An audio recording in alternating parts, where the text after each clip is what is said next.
we're seeing more depth. And that to me is a good sign, where people are willing to watch really long videos as long as the writing is good and interesting and makes good points.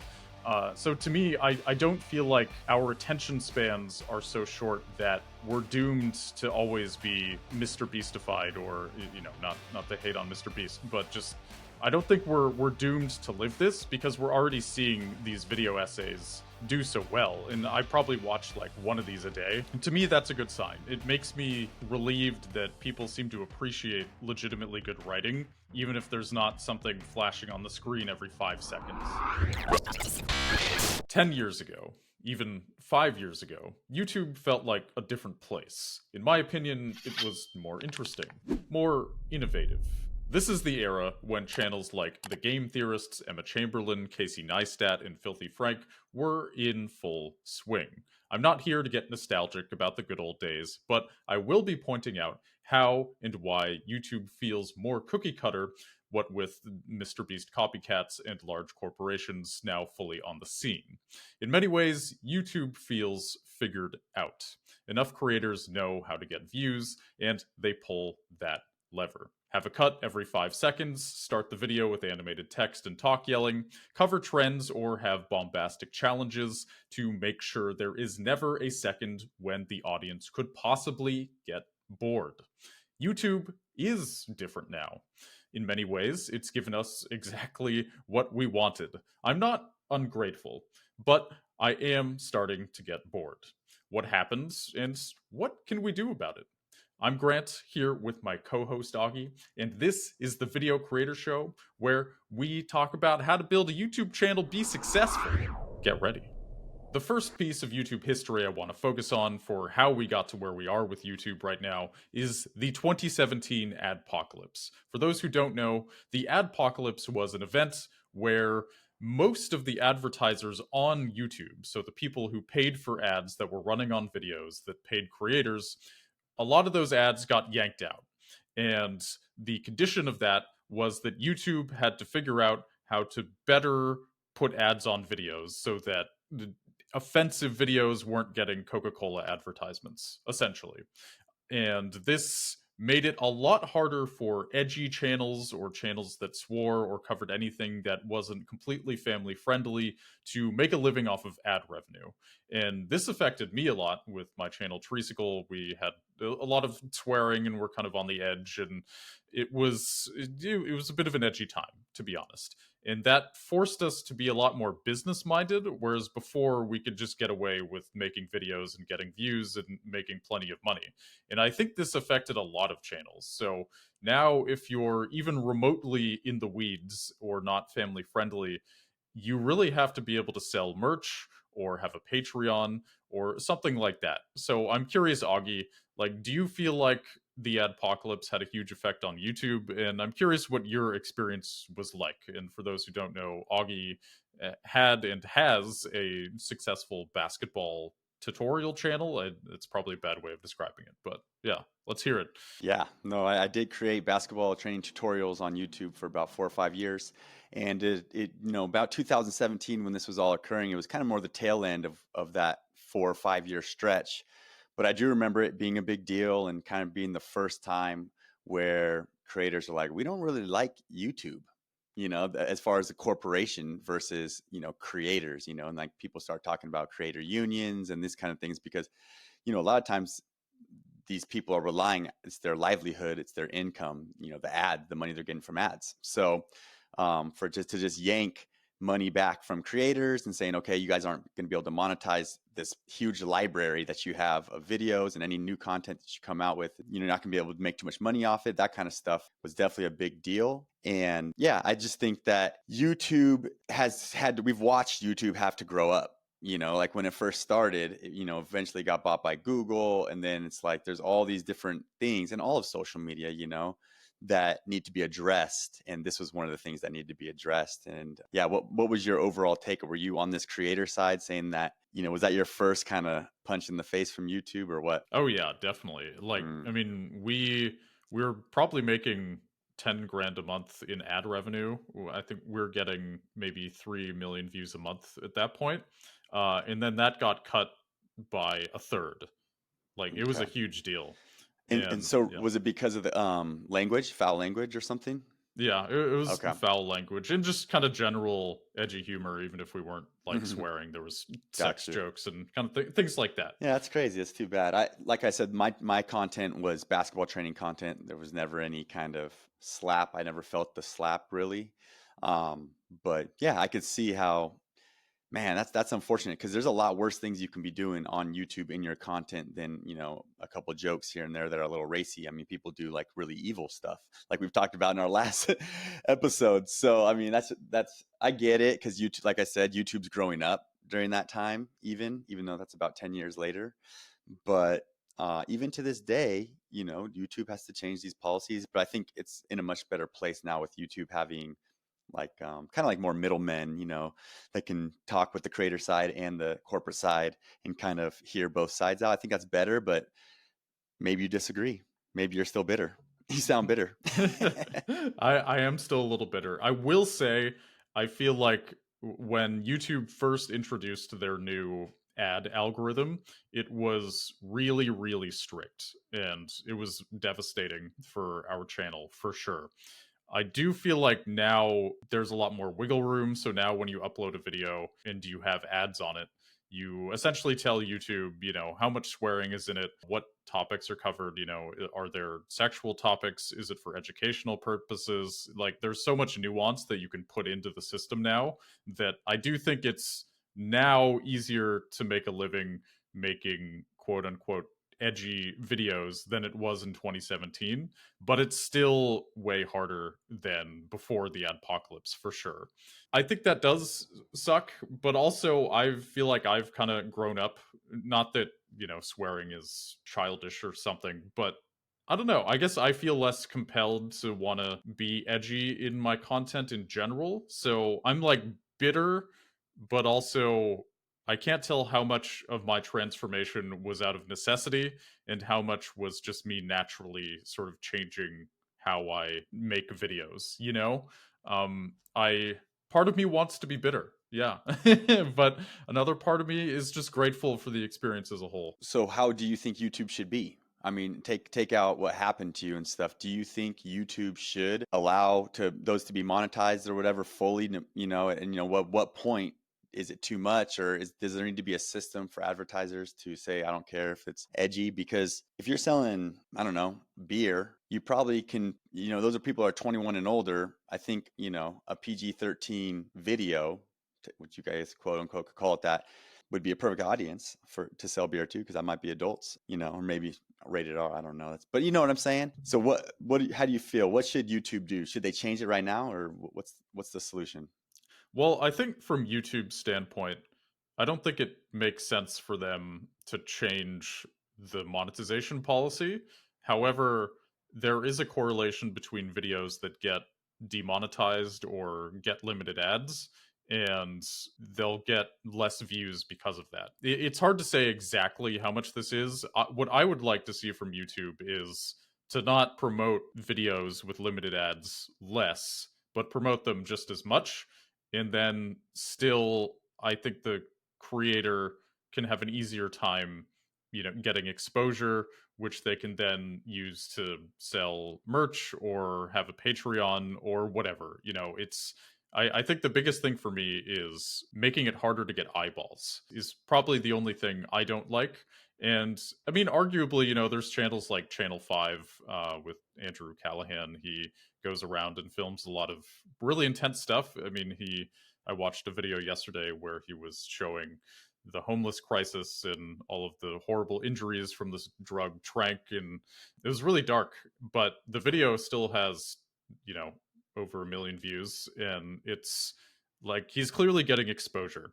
Yeah, and I know what you're talking about. I saw that same video. I've seen a lot of that guy's videos. I actually wanted to talk a little bit about that in this episode. There's another guy. This is basically like investigative reporting is kind of how these kind of channels are underlying their content.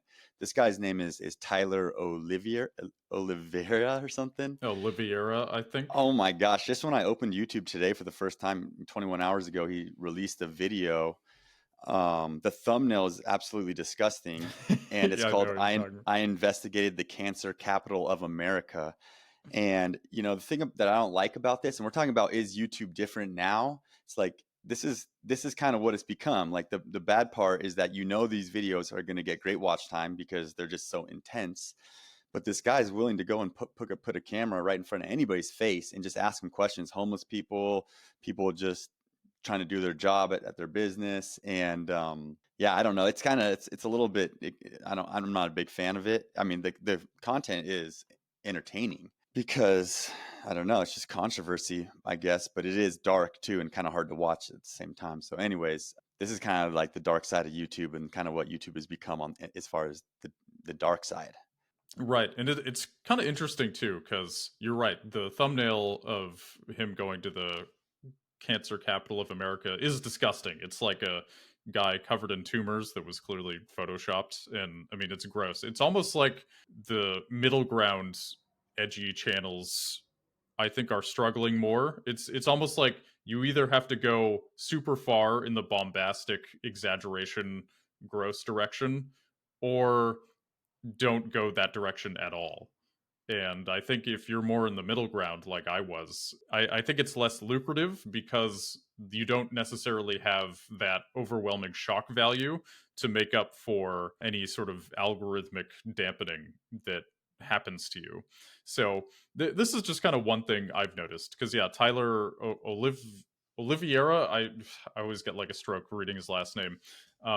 But yeah, he exaggerates things and makes things up, and honestly, a lot of things in his videos are just totally false. I mean, he had a ghost hunting video where he like pretended to have a little beeper, and every time he would ask the ghost a yes or no question, it would either beep once or twice for yes or no. And I mean, he clearly was just making things up and pretending that he was talking to a ghost. um, so it's kind of funny how this works, where it does feel like we're in an era where there's this kind of cookie cutter content that is, Mr. Beastified, or it's highly exaggerated, or it's kind of corporate and mass produced but slick, almost like Sunny V2 sort of style of editing. I mean, he's not a corporation, but he has a formula, and he doesn't really deviate from it. He's not innovating with himself. So I think we're just seeing a lot of cookie cutter and shock value right now. And I'm not seeing kind of the Casey Neistats or the Emmett Chamberlains or the Filthy Franks where they're kind of carving their own path. I don't see a lot of channels carving their own path, which is kind of like this leads me into point number 2 here, which is just I think we're in a stagnant era, and I think that's okay. I think there's ebbs and flows to everything. As a society, as a platform, I don't think YouTube can always be on the cutting edge. It just isn't possible. So I kind of see this as a temporary thing where at some point we're going to see someone really new and really interesting break the mold and get an unprecedented amount of attention. Maybe they won't be the biggest on the platform, but they'll be big enough, I think, to really make a difference and change the game with whatever sort of unfathomable artistic innovation they're going to come up with. But what do you think? Do you think I'm being optimistic here? Yeah, optimistic. I think you're being pessimistic, but yeah, I mean, I think as far as YouTube being stagnant, I mean, let's just be real. Mr. Beast is the biggest creator that the platform's ever seen, and he comes out probably 1 to 2 years ago, and just all he's talking about is what in all his videos, algorithm, right? That's all It's not just the videos that he makes, but all he's talking about is algorithm, and so there's been a huge swing to cater to the algorithm, which I think is really up the quality of videos that we've seen. I mean, come on, the quality from back then to now, the quality is way better. It's incredible. Yeah, it's incredible. And sometimes they're even now, it's kind of like a little bit of a new trend. There's like documentary style videos, an hour long YouTube video where people are pumping a lot of money and, whatever it is. So the content is good, but it is all the same in a way because it's all going for the algorithm, right? Like the creativity, like what if there was a video that didn't even care about retention at all? Like, it was just like, this is just going to be a really good video that somebody who is into camping would really love to enjoy watching because of many different reasons, not just because we're cutting every 4 seconds, and there's a reward at the end, and there's a challenge in the video, and all the things that people do to keep retention. And those kind of creators like the Casey Neistat, Emma Chamberlain, all those ones, like they do exist nowadays, but they're getting to like 100 to 200,000 subscribers and spending 5 years to get there. You know what I mean?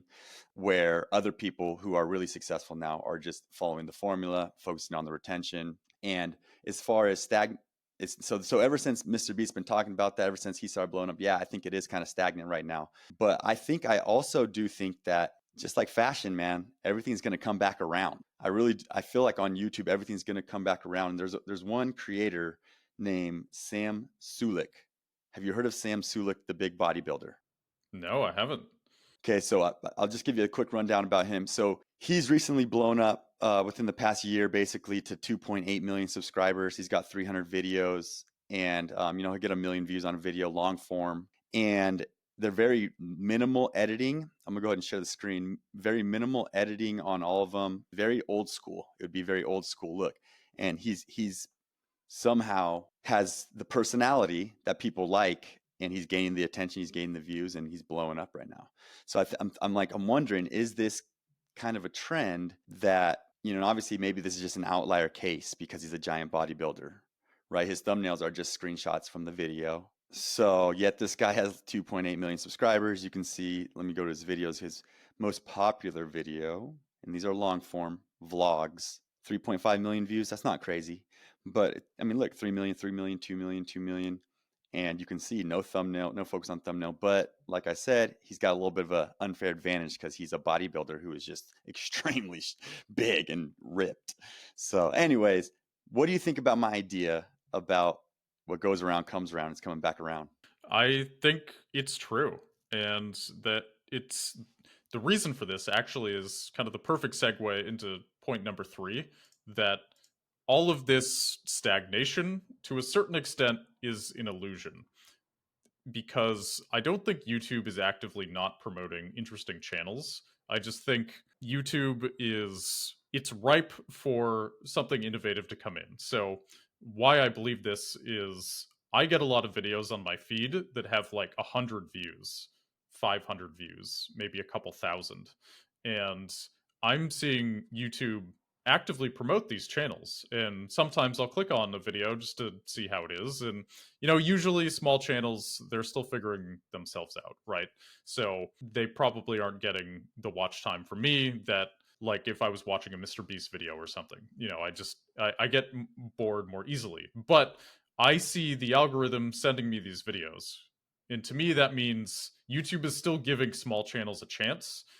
It's just, it seems nobody is quite capitalizing on this yet in a really, really big way. So I feel like there's a chance, and it's only a matter of time before the Michelangelo of YouTube comes in and kind of gets some traction and really blows up. I am glad you mentioned that point where people who are doing interesting things, they'll get to like 100, 200,000 subscribers, but it'll take them a very long time.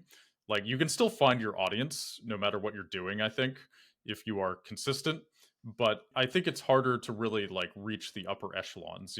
I'm you won't necessarily be able to make a full-time living off of 100,000 subscribers. I mean, you probably won't unless you have a really engaged fan base. So yeah, it's like you can be weird on YouTube and you can find your audience. I just think there needs to be this kind of new force that is weird, but new in a fresh, really fresh, engaging way. And we just haven't seen it yet. But I'm optimistic it will come somewhere. Yeah, no, I agree. I think people are going to innovate and get out of the challenge video, the beastification. And to me, it's like challenge, right? Everything's a challenge because that keeps people watching. They want to see the end. If a challenge video, they want to see who wins. You're not going to watch just the first half of a sporting event. You're going to want to see the second half and see who wins. And so I do see somebody getting out of that format. Like, that's for me, when you're talking about there's going to be a new creator that does something different. Well, it's got to be a different format. And that's where I think great creativity comes in, is coming up with a format that has not been done before. If you do that, then you separate yourself as long as it's an engaging format, right? You really separate yourselves from everybody else that's just doing talking head to the camera. If you can figure out, and that's why the interviews, like we talked about last week, the interviews videos where someone's out on the street interviewing people with a, some small microphone or whatever it is, that format in the past 3 years has really blown up, and people have gotten innovative with that. But I don't know the answer. But I think, yeah, some sort of new creative way to tell a story, right? Because challenge videos, that keeps people watching, but story is also a thing that keeps people watching, man. And there's all kinds of ways you can be creative with that. Totally. And I'm curious, do you think that the next big YouTube innovation is going to come from an established creator, whether that's somebody who is currently on a long break right now or somebody who is actively posting? Or do you think it's going to come from somebody who we just haven't even heard of yet? I think it's going to come from someone that we haven't heard of yet, but started on this grind, just like Mr. Beast did at a young age, but just wasn't Mr. Beast. Wasn't, everyone knows he was the most obsessed YouTube creator probably of all time. He's in the top, he's up there. I mean, yeah, even to this day, he doesn't have kids or anything because he just wants to focus on YouTube. And well, he's young as well, but yeah, he was uploading videos at a very young age, and somebody else is going to be doing that in a different format. They're going to find something that works and that they like, and then eventually they're going to be, it's Michael Jordan, then it's Kobe Bryant, then it's LeBron James. So who's going to be, I guess we'll say Mr. Beast is Michael Jordan. Who's going to be Kobe Bryant? Yeah. No, well said. It's I do think the people who are already established and kind of have their style down, I don't expect them to really deviate from it that much. They might kind of add on top of it, but I agree. It's somebody who just thinks in a totally new way, I think is going to be the one to really break the mold. But we'll see. Another kind of interesting point is how AI is changing things. So I do think on the one hand, I see AI as potentially helping this innovative process. There's AI video apps where you can add filters and make things look really crazy and weird. They're still really hard to use and complicated, but it can look cool. And I think there's a lot of potential once that technology really gets off the ground to really like blow people's minds with showing things visually that were impossible or incredibly expensive or in time consuming before. But right now, I think AI is contributing to the stagnation of YouTube. I mean, we've all seen kind of the shorts with AI generated text with the scripts probably written by Chat GPT. They're kind of everywhere now. It's they're click farms, right? They're just trying to farm views by creating the lowest effort content imaginable. So I do see AI currently as adding to the stagnation of the platform, but I think in the long run, it's actually going to create new and innovative editing tools that are really user friendly. We just aren't really there yet. What do you think about AI? Do you think it's currently creating a bunch of slop? Do you think it's adding to the experience of viewers?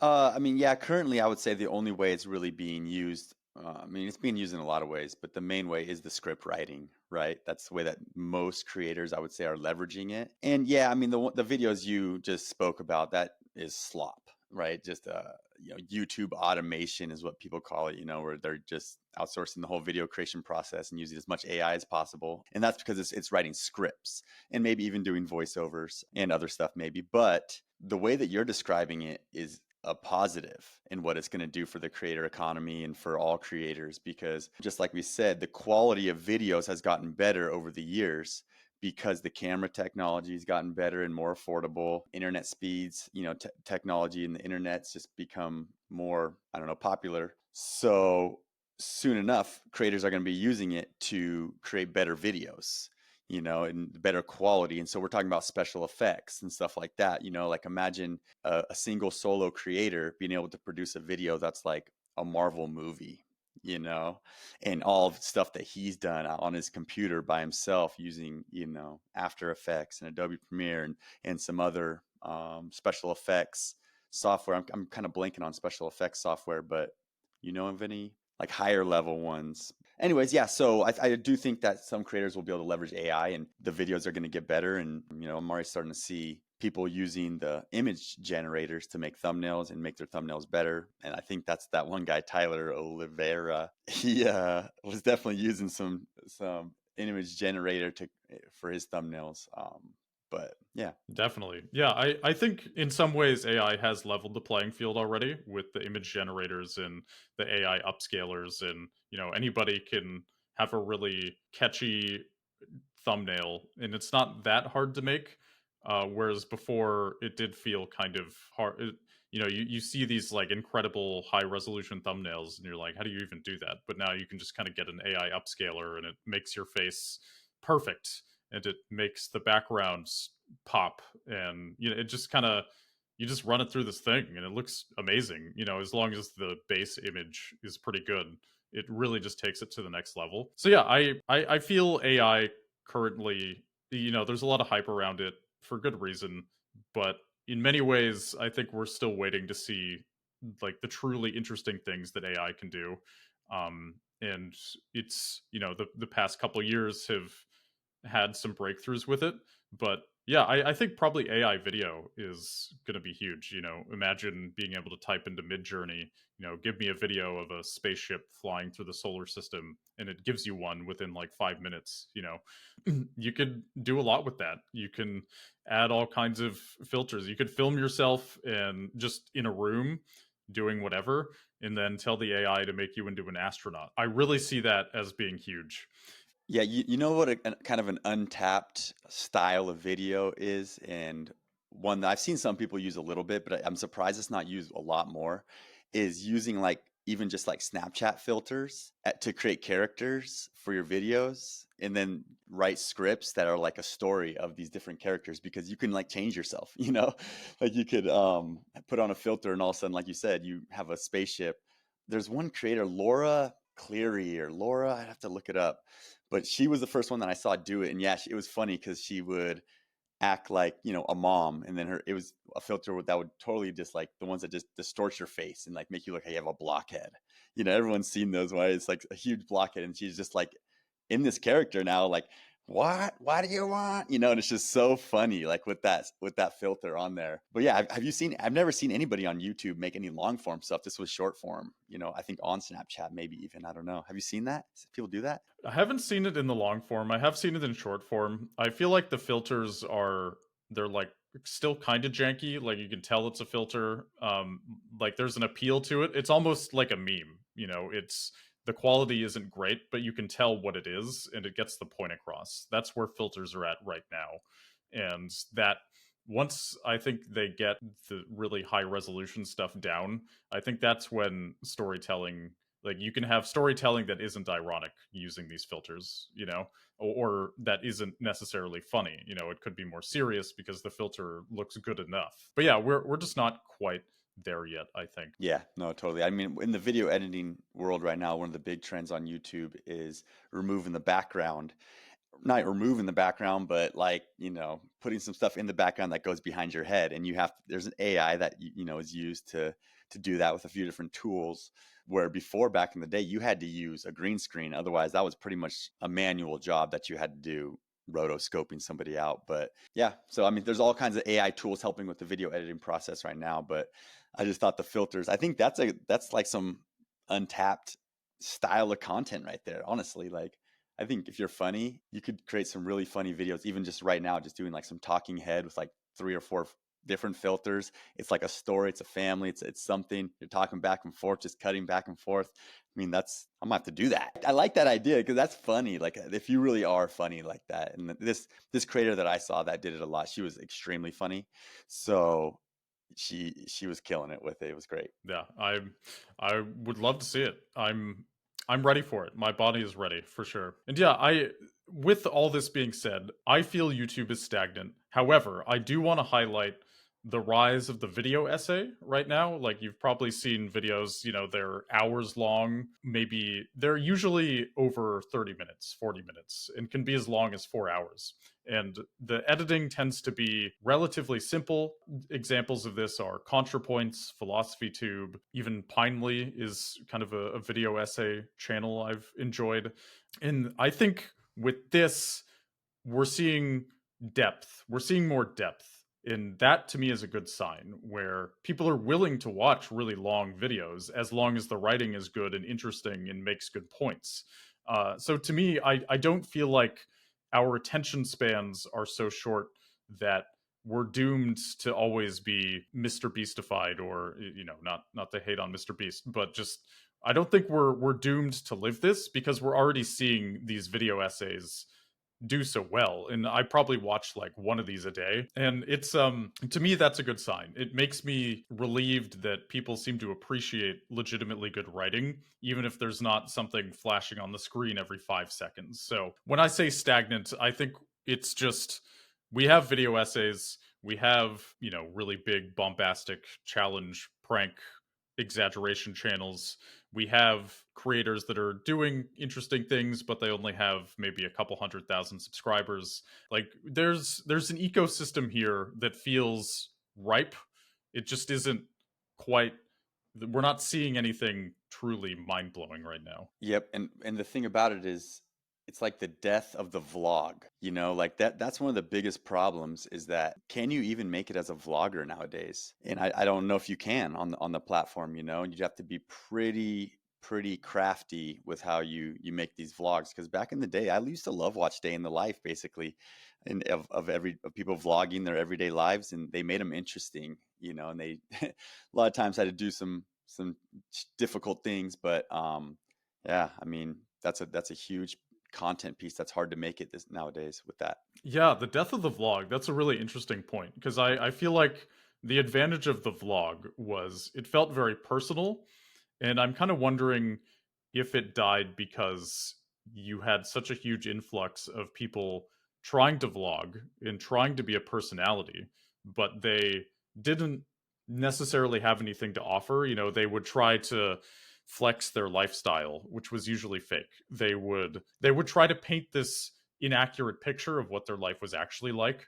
And I feel like we got flooded with so much of that unless you were already an established vlogger, now if I see a vlog video that I haven't heard of from a channel I haven't heard of, then I tend to be very skeptical of it. I'm like, okay, what are you trying to convince me of that your life is like? It just I feel very skeptical of the vlog, and I do think in a way the vlog was supposed to be the most personal kind of video. And when it went out the window and died, that's I think when we really saw the rise of this sort of highly editing intensive or really long pre-written video essays. It's like the personality got sucked out of a lot of these videos, and maybe people got tired of it.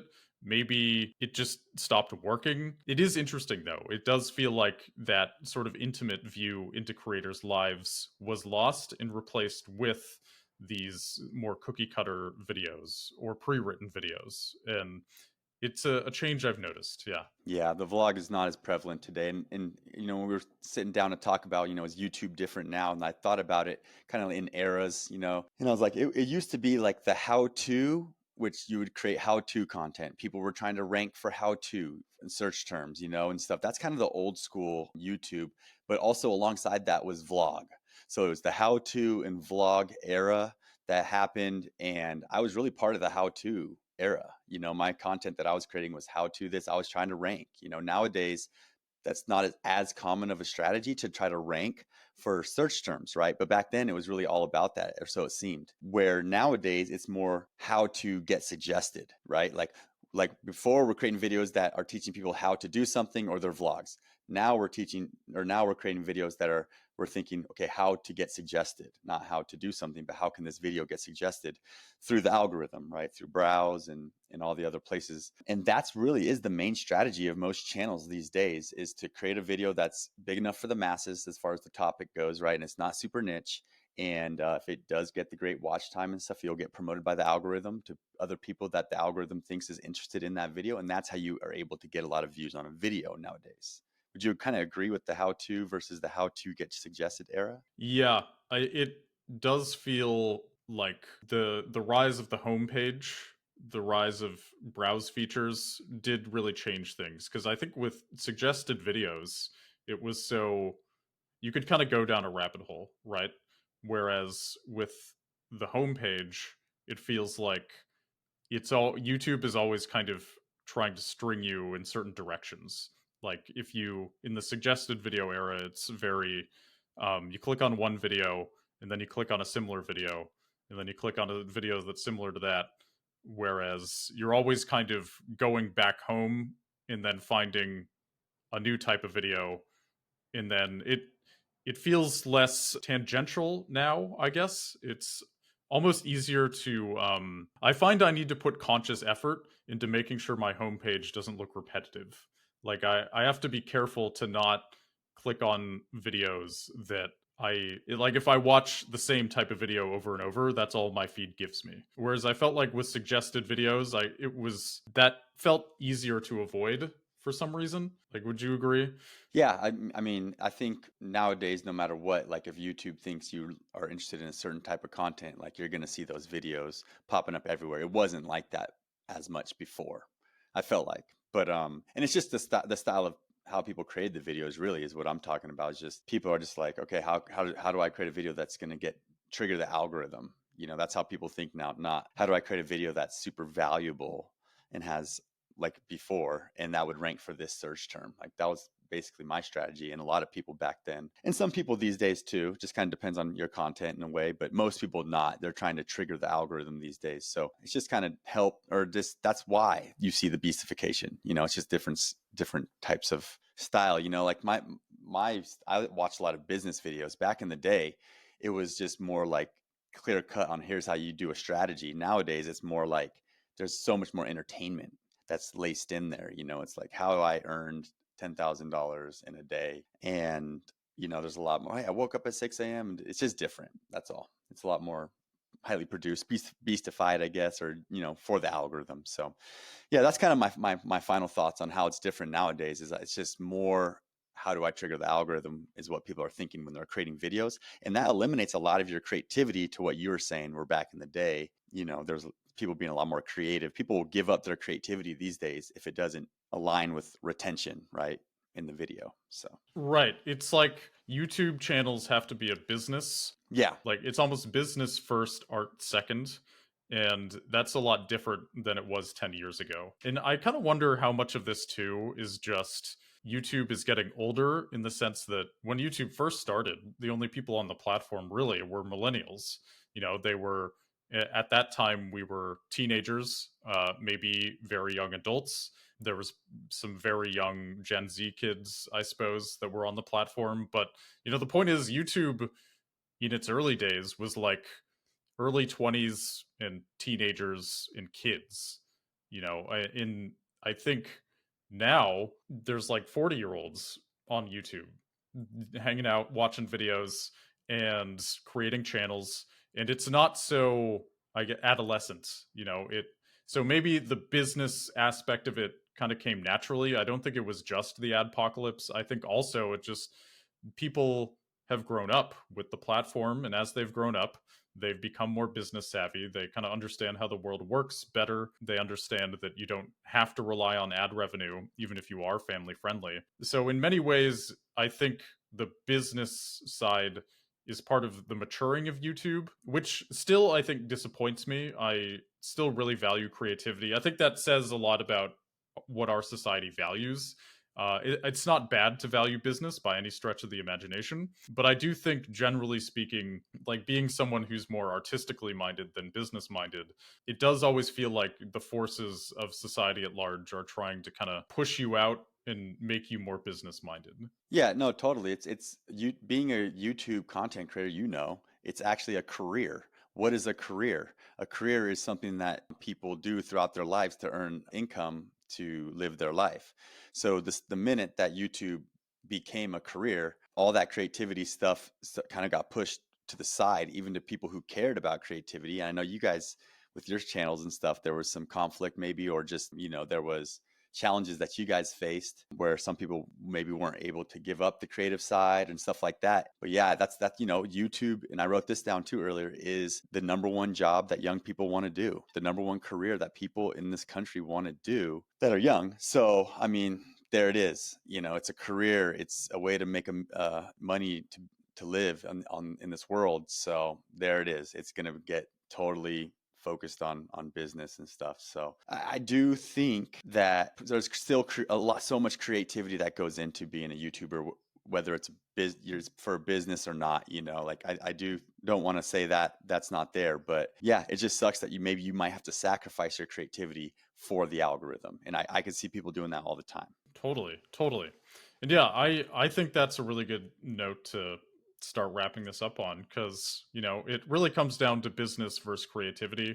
And with the maturing of the platform, I just think business really started coming first. But I do think this is sort of a phase. I think business and creativity can peacefully coexist. I just think business is overly dominant on YouTube right now. And with that, it's safe to say YouTube is established now. We know formulas that work. New technology has made robo produced videos even more prevalent.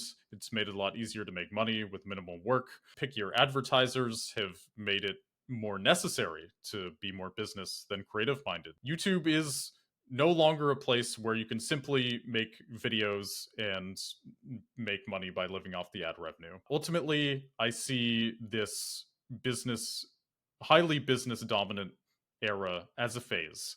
I think we will see things that truly blow our mind, probably from people we haven't heard of yet, because of new technology that they'll be utilizing, just because of the way they think is really fresh but pertinent. And it's only a matter of time before a visionary breaks our malaise and shows us something truly interesting.